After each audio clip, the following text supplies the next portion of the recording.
جو 166ویں ہیں اس میں حضرت عبید بن جریج رضی اللہ تعالی عنہ روایت کرتے ہیں کہ میں نے عبداللہ بن عمر رضی اللہ تعالیٰ عنہما سے سوال کیا تھا کہ اے ابو عبد الرحمن، میں نے آپ کو 4 ایسے کام کرتے ہوئے دیکھا ہے کہ آپ کے اصحاب میں سے اور کوئی یہ کام نہیں کرتا۔ تو یہ تعجب کی بات تھی کہ بہت سارے دیگر صحابہ کرام ان کاموں کو نہیں کر رہے ہیں اور آپ کر رہے ہیں، تو اس کی کوئی نہ کوئی خاص وجہ ہوگی۔ تو انہوں نے کویسچن کر ڈالے اور 4 چیزوں کا سوال کیا، چاروں کا پھر عبداللہ بن عمر رضی اللہ تعالی عنہما نے جواب دیا۔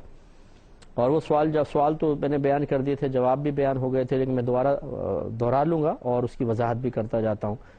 اس مقام پہ ایک مزید یہ بات دیکھ لیں کہ حضرت ابن جریج رضی اللہ تعالی عنہ نے کویسچن یہ کیا تھا کہ 4 کام آپ ایسے کر رہے ہیں، دیگر صحابہ نہیں کر رہے ہیں۔ اس کا مطلب یہ ہوا کہ خود زمانے رسول میں خود صحابہ کرام علیہم الرضوان کے درمیان ایسا معاملہ تھا کہ فقہی اختلاف قائم و دائم تھا۔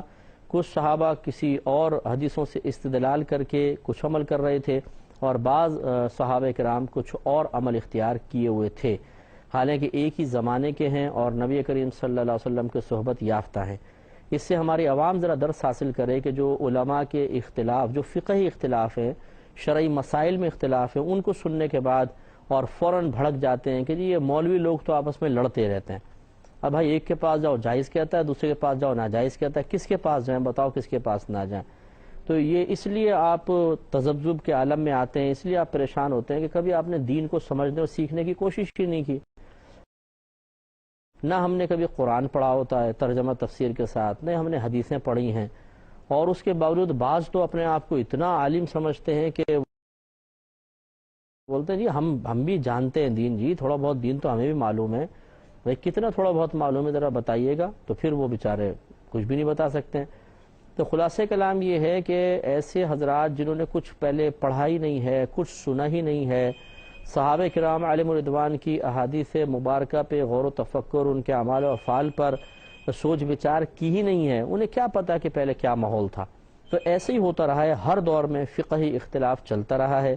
جیسے اس حدیث سے بھی ثابت ہوا کہ عبداللہ بن عمر کچھ اور حدیثوں سے استدلال کر رہے ہیں، باقی صحابہ اور کر رہے ہیں۔ تو انہوں نے کویسچن کیا حضرت ابن عمر رضی اللہ تعالی عنہما سے، جب انہوں نے کہا کہ آپ 4 کام ایسے کر رہے ہیں کہ دوسرے نہیں کرتے، تو آپ نے فرمایا بتاؤ وہ کون سے کام ہیں؟ تو پہلے انہوں نے کہا کہ آپ یمانین کو مس کرتے ہیں۔ یمانین یہ میں نے آپ کو بتایا تھا کہ کعبۃ اللہ کے 4 کونے تھے، 4